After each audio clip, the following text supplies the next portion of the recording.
recording. Hey friends, one of my friends was very distraught at some statistics about teenage depression. Apparently something like 44% of teenagers, I think in the States, I'm not sure what the context of the study is, but a lot of kids are depressed basically. And we're like, what do you do about that? How can we help? What can we do about this? And one of the things my friend did was he was talking to another friend, I think a younger person who's in like all the Gen Z discords and stuff, and he was just surfacing a bunch of things that people have issues with or worry about. And one of the top or the first thing that was brought up was how do I make friendships that stand the test of time? And I think that's a very good question. I think it's a question that doesn't get asked enough. I think and it's a very important question influencing your quality of life. And generally speaking, I think people don't think ahead very much, right? People tend to think short term, what's happening today, this week, next month, but people seldom think in decades. And I encourage people to think in decades if they can, assuming it doesn't give you like tremendous anxiety, which it shouldn't. It's just daydreaming, right? But I recommend thinking in decades because once you know what your priorities are, and you can be wrong about this, you can change this every month or so. But once you have a sense of what your long game is, what your big picture priorities are, it becomes easier to navigate and navigate your life. And there's this phrase in this video about video games, games like Last of Us and whatever, where the game uses the architecture, so buildings and like windows and stuff. It uses the in-game architecture to direct your attention so that you know where to go. So for example, they might start by saying, that's the bridge in the distance, or that's that building, that's where we're going, and it's like a brightly colored thing, or it's just very notable. So anytime you're kind of anytime you're somewhere you're not sure where you are, you just look for the they call it the weenie, and the reason they call it the weenie is because apparently that's what they called it in Disneyland, I think, where they try to have all of these landmarks that make things easier to navigate. So if you're lost somewhere in Disneyland, you can be like, let's meet at the castle, or let's meet at the whatever. There are all these very distinct places that you can meet at and navigate by.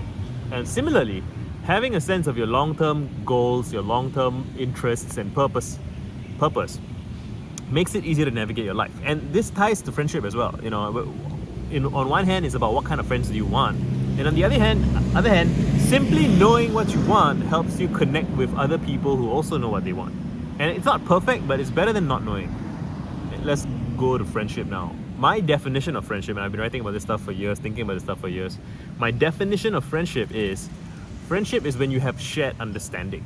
And a shared understanding doesn't have to be superficial. It can be it doesn't have to be deep, and it doesn't have to be superficial. It can be either, it can be both, it can be a bunch of different things. And it's almost like you have an understanding graph, right? What are all the things you understand in common? What are your values? What do you believe? What do you care about? What are you passionate about? Whether it's a domain like music or writing, or it's something more philosophical about what's a philosophical value. So I love libraries, and I feel that I love the spirit of libraries, which is about curiosity and sharing and writing and scholarship and writing. My love language is like sharing information with people, which is why I make all these videos. And that might not be your thing. It could be something else entirely. It could be sports, right? So I appreciate sports intellectually, but I don't have like a heart yearning for it. And so I do have friends who are sports people, but like that, but that's not the heart of our shared understanding. But we might have a shared understanding about kinship or just other things, and it helps us relate to each other. I wanted to talk a little bit about something I did a few days ago, which was I went on LinkedIn, which I have no reason to log into because I am self-employed. I sell books and stuff. But like I just felt compelled to go to LinkedIn and check it out, and scroll all the way to the start of my network, right? Who are my friends on LinkedIn? And what was interesting was that I encountered all of these people. So as you scroll back, you add connections over the years, and you scroll all the way back, and it's like my earliest connections are almost 10 years old, like 8 years old, very long ago, it feels like, right, at this point in time. And I saw people who, if I hadn't scrolled through my LinkedIn, I wouldn't have seen them. I wouldn't think of them. They don't come to mind.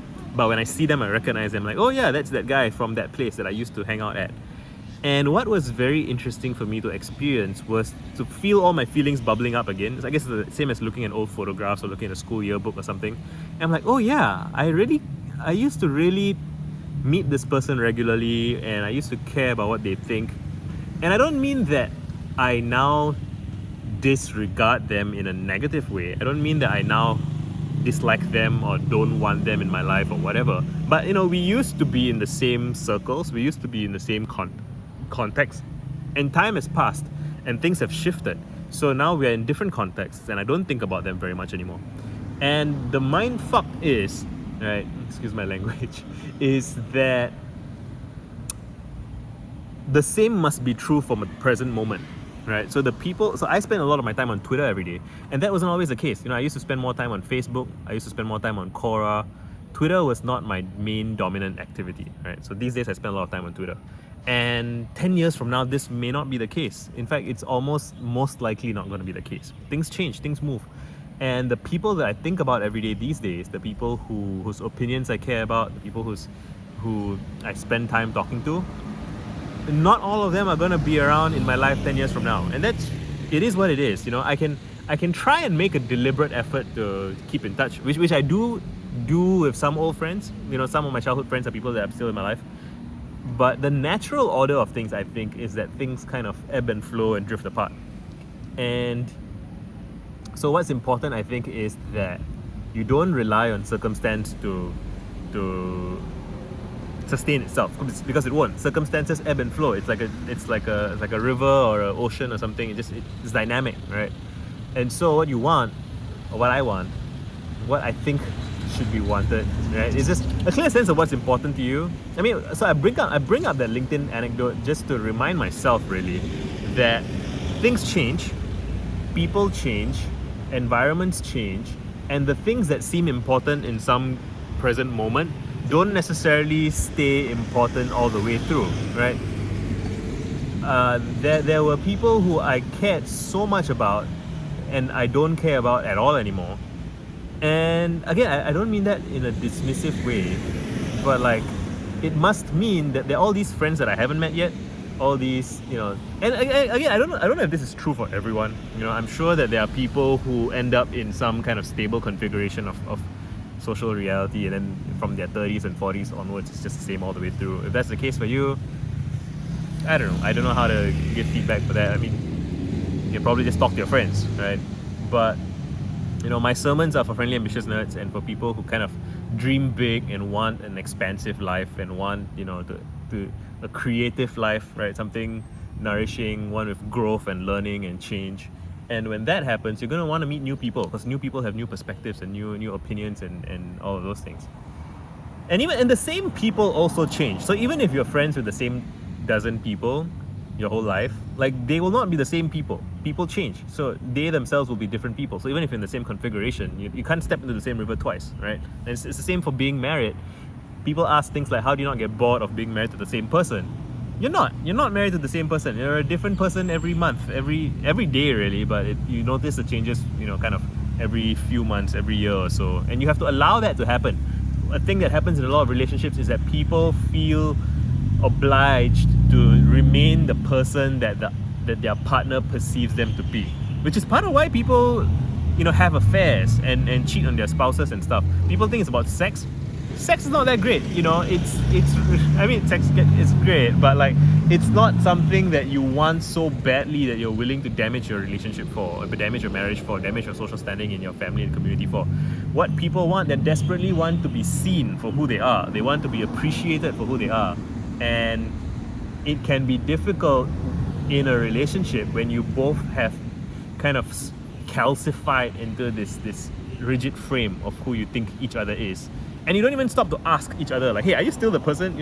How are we different now? What's changed? What do you think about differently? And if you don't give each other the space to explore and play and change, then you're going to get frustrated with each other, and you're going to feel lonely next to the person that you loved and you married. And that's a big part of how marriages fail, in my opinion. But okay, anyway, circling back, how do you make friends for the long haul? So I would say be very clear about what your interests and priorities are. I recommend doing like creative work if you can. That's my style. I recommend writing, being prolific, putting stuff out into the world that communicates who you are. And the thing is, anything you do is going to communicate who you are. So you don't need to worry too much about, is this, am I representing myself correctly? Represent yourself wrongly, it's fine. You can correct it as you go. It doesn't need to be, nothing you say needs to be the final word on anything. Right? I said, okay, so you do that first, you put stuff out into the world.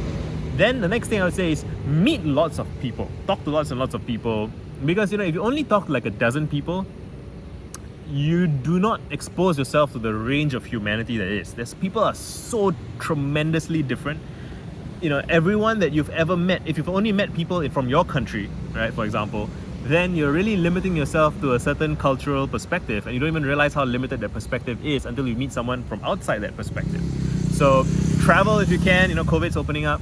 COVID's kind of falling. If you can travel, see the world from a different point of view, meet people who are from different backgrounds, and just meet lots and lots of people and just chat casually. But when I say casually, I mean try and get to know people. So you ask whatever casual questions you ask, as you would, and then pay attention to their faces, to their body language, right?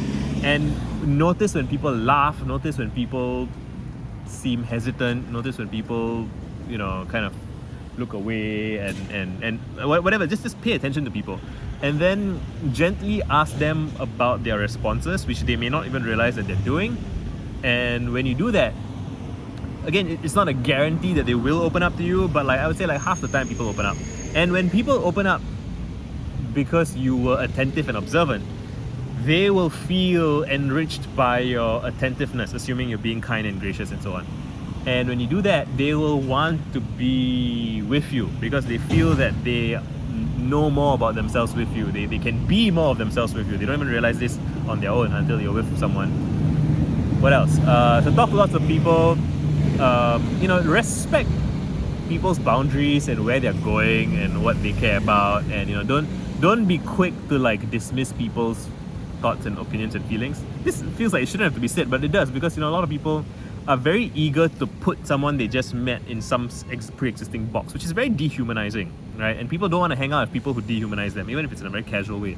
So you want to be a humanizing presence and ask questions from a place of curiosity, be patient, listen to what people say, and you do that, and then so the people in your life will want to hang out with you more. And if you get to know people's deeper values and encourage them to do their life's work and what is important to them, over time, and this can take years, I would say that only in my very late 20s did I really begin to get a sense of who are the people in my life that I admire. But here's the thing, so I was about to say, it's only late that I got a sense of who I admire. That's not true. I always had a sense of who I admired, but only in my late 20s did I develop the courage to decide that I was gonna be a good friend to the people that I respect and admire, right? And that's harder to do, to cultivate that sort of courage. And it starts with baby steps. How do you cultivate courage is a separate question that I might make a separate video about. But yeah, basically that. I've been going in circles a little bit, but the fact that you're asking the question to begin with, how do I make friends long term, is a great question just to carry with you from time to time. And ask your friends, ask the people in your life, how are you, are you making, who are your oldest friends, and what kind of friends do you want to have 10, 20, 30 years from now? What do you respect? What do you admire? What do you love? Just have these conversations with people and let them respond. One of my mistakes is that I tend to get so excited about sharing stuff with people that I don't sit back and let them respond, right? And yeah, so let me know what you think in the comments, and see you guys next time around. Done.